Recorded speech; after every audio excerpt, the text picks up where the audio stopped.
Well, if you are leaving your home in the next hour, take a look at this. This is 77 at Cliff Road, and you can see there's a lot of snow on the ground out there. We're tracking several crashes right now across the metro. People are spinning out into ditches this morning.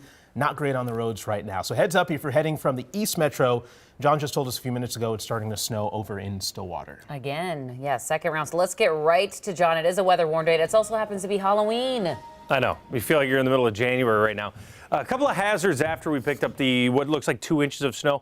Winds are really howling. Once you get to these rural roads, especially if you live on the west side of the metro, we're seeing over 40 miles per hour, even in areas like Waconia, going down towards 212, getting to Cologne, Norwood, Young America. That stretch down 169-2 down to Mankato. Those are going to be tough roads. Snow is blowing back over them. Got another band coming in here into Hennepin County. You got that other one down in Stillwater right now. So we are looking at snow coming through, back in, I guess. And it looks like that heaviest band, this is the one that hit the Twin Cities at 2 to 4. That one is starting to slide down from Red Wing. But again, this is going to be on 94 still. So 94 Red Wing and then down towards Rochester. So these are going to be more pockets of snow, more scattered activity here. You have scattered snow showers right now on the south side of Duluth. These are going to swing down. Looks like a lot of these have been staying just on the very close to 35, but just on the eastern side of this. But that will push down towards Stillwater, back down towards 94, Hudson area, and Woodbury. So something that we'll be tracking. Roads might get a little bit worse before they get better. So your forecast is in a bit. All right. Thank you, John. And we do still have this traffic alert up because of practically a standstill happening at the 35 split. This is literally right at the split. And the issue is 35E. If you take 35E down to St. Paul, there's a crash up ahead. And we don't unfortunately have a good view of that crash, but this is the aftermath, I guess, of what's happening behind that crash. Just a backup. It's a little bit further down 35E, and you can see that they are reducing lanes. So it is single file right there for a period, and that is what is causing that big log jam there at the split. Unfortunately, Jason and Alicia, this is far from the only crash I'm tracking just right now, and certainly not the only one that we've seen throughout the morning. Bit of a mess out there. You got to be careful as you're heading out. Jen, we're going to check in with you in a few minutes. Thank you. Within the past hour, we've seen at least one snowplow in downtown St. Paul treating the roads out there. And other parts of the metro, especially residential neighborhoods, you're going to see some snow-covered roads. So let's check in with Cece Gaines, who's live in Woodbury for us right now. How's it shaping up, Cece?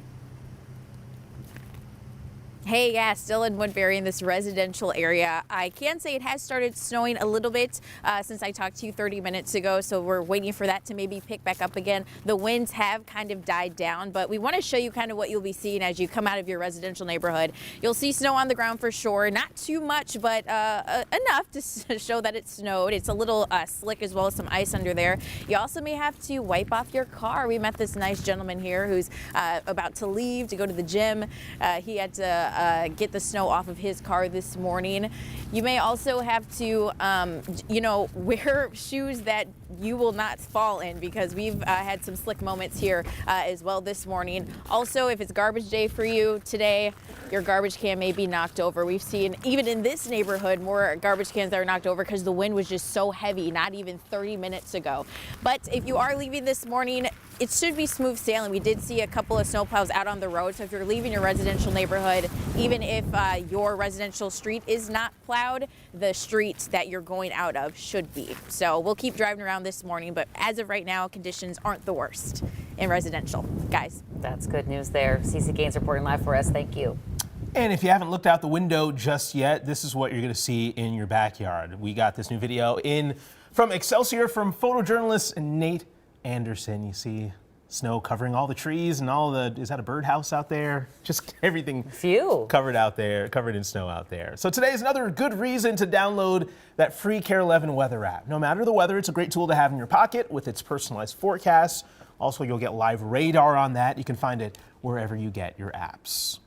All right, 6:04, we need to catch you up on some breaking news we've been following here for the past 2 hours. And Minneapolis police from the 4th Precinct tell us they're investigating a homicide. So here's what we know right now. Police say they found a man in his 20s shot inside of an idling vehicle on a residential street about 8.5 hours ago. The exact location is still unclear. We do know police were called to the area to check on a vehicle that was idling for several hours. Homicide detectives are now on the case, and as of this morning, police have not made any arrests. From Minnesota to Pittsburgh and beyond, the hockey community is paying tribute to Hibbing native Adam Johnson. Just hours ago, the Pittsburgh Penguins took to the ice for a special pregame ceremony honoring their former teammate. He died over the weekend after a skate blade cut his neck while playing for the Nottingham Panthers in England. The Penguins also wore special decals on their helmets to honor him. The 29-year-old grew up in Hibbing and played hockey for UMD, where head coach Scott Sandlin says he'll remember Johnson's smile and wit. He got along with everybody. I thought the guys loved him. You know, they respected him. I mean, obviously he's a talented player, but just his personality, right? I think you're seeing that in everybody you talk to, right? You know, he got along with everybody. Right now, the Panthers are working on an official GoFundMe page to support Adam's family. This morning marks more than a year since Egan man Bryce Borka disappeared. The then 23-year-old was out with friends and FaceTiming them while walking home, saying that his phone was about to die.